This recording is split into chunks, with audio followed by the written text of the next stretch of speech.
ဝူခုံးကတင်ငန်းခိုးသွားတဲ့ဝုံဝင်မိတ်ဆာကိုတိုက်ခိုက်တော့ဝုံဝင်ရဲ့အပေါင်းပါဖြစ်တဲ့မွေမိတ်ဆာဝူခုံးကိုပြန်ခုခံပါတယ်။ဒါပေမဲ့ကောင်းကင်ဘုံတောင်တောင်းကျမ်းလာတဲ့ဝူခုံးအတွက်ဒီလိုမိတ်ဆာပေါင်းမလေးတွေကဝူခုံးရဲ့ဒုတ်တစ်ချက်စာတော့မရှိပါဘူး။အဲ့ဒါကြောင့်တိုက်ပွဲရကိုတညက်စာတော့မကြပဲမွေမိတ်ဆာရိုက်တဲ့ခံလိုက်ရပါတယ်။အဲ့နောက်မှာတော့ဝူခုံးကထွက်ပြေးသွားတဲ့ဝုံဝင်မိတ်ဆာရဲ့ကူပေါက်ဝါကိုရောက်လာပါတယ်။မိတ်ဆာကလည်းကူရီကနေထွက်လာပြီးသူဟာဒီတောင်ကိုအစိုးရတဲ့မကောင်းဆိုးဝါးပဲလို့ပြောပြီးကြွားလုံးထုတ်နေပါတယ်။ဝူခုံးကလည်းအားချမခံသူဟာပန်းသီးတောင်ရဲ့အရှင်သခင်စိုးဝင်ခုံပဲလို့ပြန်ပြောပါတယ်။အကြံမှာမိတ်ဆာကဒီမြောက်အောင်ဝူခုံးဆိုတာတီးသွားပြီးကောင်းကင်ဘုံရဲ့မြေထိန်လေးဆိုပြီးလောင်းပါတယ်။အဲစကားကြောင့်စိတ်တူသွားတဲ့ဝူခုံးကမိတ်ဆာကိုချပါတော့တယ်။တိုက်ခိုက်နေရင်ဝုံဝင်မိတ်ဆာကအခြေအနေမဟန်တော့တာကိုတီးလို့ခူထဲကိုပြန်ပြေးသွားပါတယ်။ဝူခုံးကလည်းထက်ဆန်းကိုတပားရိုက်ထားခဲ့ရတာစိတ်မချတဲ့အတွက်ဖုန်းကြီးကျောင်းကိုပြန်သွားပါတယ်။ဟိုရောက်တော့ဝူခုံးကတင်ကန်းကိုဝုံဝင်မိတ်ဆာခိုးထားတာဖြစ်ကြောင်းပြောပြပါတယ်။ကျောင်းနိုင်စီရတော့လည်းသူ့ကြောင့်ခုလိုတွေဖြစ်ရတာဆိုပြီးတန်ဝေကရနေပါတယ်။ဝူခုံးကစိတ်မကောင်းဖြစ်နေတဲ့ကျောင်းနိုင်ကိုကြည့်ပြီးအကျဉ်းတစ်ခုရသွားပါတယ်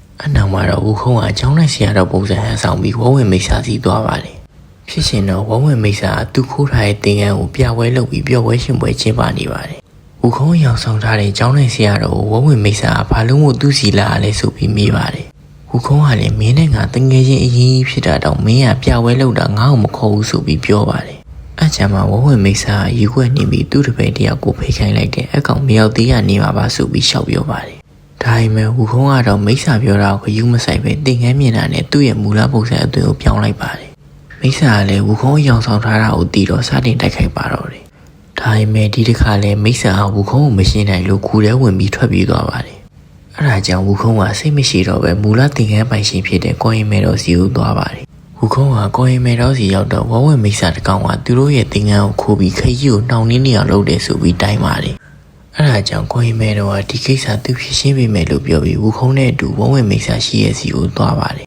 ။သူ့ကိုသွားနေတဲ့လမ်းမှာဝူခုံးကမြေခွေးမိတ်ဆာတကောင်ကိုတွေ့ပါတယ်။ဝူခုံးကမိတ်ဆာကိုမြင်တာနဲ့သူ့ရဲ့တုံနဲ့ရိုက်တက်လိုက်ပါတယ်။ကိုရင်မဲတော်ကဝူခုံးကိုအကြောင်းပြချက်မရှိပဲဘာကြောင့်မိတ်ဆာကိုတတ်တာလဲမေးတော့ဝူခုံးကဒီမြေခွေးမိတ်ဆာကဝဝင်မိတ်ဆာကျင်းပတဲ့တင်ငန်းပြပွဲကိုသွားမှဖြစ်ကြောင်းပြောပါတယ်။အနောက်မှာတော့ကိုရင်မဲတော်ကမြေခွေးမိတ်ဆာအယောင်ဆောင်ကျွန်တော်ကသူလာတဲ့စီလုံးပုံစံအယောင်ဆောင်မယ်အကယ်၍ဝဝင်မိတ်ဆာသာကျွန်တော်အယောင်ဆောင်ထားတဲ့စီလုံးကိုတောင်းမိလိုက်ရင်ဒုက္ခကောင်းကောင်းပြီးနိုင်ပြီဆိုပြီးပြောပါတယ်။ကိုရင်မဲတော်လည်းဝူခုံးရဲ့ပလန်အတိုင်းလှုပ်ရှားလိုက်ပြီးဝဝင်မိတ်ဆာစီသွားပါတယ်။မထင်မှတ်ပဲဝူခုံးရဲ့အကျဉ်းစီကအဆင်ပြေသွားပြီးဝဝင်မိတ်ဆာစီလုံးကိုတောက်လိုက်ပါတယ်။ဘိုက်ထဲကိုရောက်သွားတဲ့ဝူခုံးကသူတို့ရဲ့တင်ငန်းကိုပြန်ပေးဖို့ပြောပြီးစတင်တောင်းညံပါတယ်။ဘာရောက်လာလို့မခံနိုင်တော့တဲ့မိတ်ဆာမင်းတို့ကဘသူတွေလဲဆိုပြီးမိပါတယ်။ကိုရင်မဲတော်ကလည်းသူ့ရဲ့တရုံမှန်ကိုပြလိုက်ပြီးခိုးထားတဲ့တင်ငန်းကိုပြန်ပေးဖို့ပြောပါတယ်။ဝူခုံးတောင်းချမ်းလို့ဘာရောက်နာအောင်မခံနိုင်တော့တဲ့မိတ်ဆာကလည်းတင်ငန်းကိုပြန်ထုတ်ပေးပါတယ်။တင်ငန်းပြန်ရတော့ဝူခုံးကဝဝင်မိတ်ဆာရဲ့ပါဇက်ထဲကနေပြန်ထွက်လာပါတယ်။ကိုရင်မဲတော်ကလည်းဝဝင်မိတ်ဆာကိုရွှေရောင်ဝင်းတက်ပေးလိုက်ပြီးကာရာဆယူပါတယ်။ကာရာဆယူလိုက်ရတဲ့တပြိုင်နက်ဝဝင်မိတ်ဆာရဲ့ဦးကောင်ကတူနဲ့ထုသလိုနာကျင်လာပါတယ်။အဲ့ဒါကြောင့်ဝဝင်မိတ်ဆာကိုရင်မဲတော်ကိုတောင်းပန်ပြီးမကောင်းတာတွေကိုဘယ်တော့မှမလုပ်တော့ဘူးဆိုပြီးကြိပေးပါတယ်။အနောက်မှာတော့အကျွတ်တရားရသွားတဲ့ဝဝင်မိတ်ဆာကိုလမ်းမှန်ပြပေးဖို့အတွက်သူနဲ့အတူခေါ်သွားပါတယ်။ထက်ဆန်းနဲ့ဝူခုံးကလည်းတင်ငန်းပြန်ရရင်မလို့နောက်ဘက်ခရီးကိုဆက်ဖို့လုပ်ပါတယ်။ထက်ဆန်းကကျောင်းလိုက်စီကတော့လူချင်းတက်မှတ်နေတဲ့တင်ငန်းကိုအပိုင်ပေးပါတယ်။ဒါပေမဲ့ကျောင်းတိုင်းလည်းတန်ဝေကရနိုင်မလို့ထက်ဆန်းပြီးတဲ့တင်ငန်းကိုမယူပါဘူး။နောက်ဆုံးမှာတော့ဝူခုံးနဲ့ထက်ဆန်းဆရာတစ်ပည့်နှစ်ယောက်လည်းကျောင်းလိုက်စီရတော့နဲ့အတူဖုန်းကြီးတွေကိုနှုတ်ဆက်ပြီးနောက်ဘက်ခရီးကိုဆက်ခဲ့ကြပါတယ်။နောက်ရက်ဒီမှာ Journey to the West အပိုင်း7ကိုဆက်နေပြီးမှမလို့ကျွန်တော်ရဲ့ channel ကို subscribe လေးလုပ်ထားပေးခဲ့ကြပါဦး။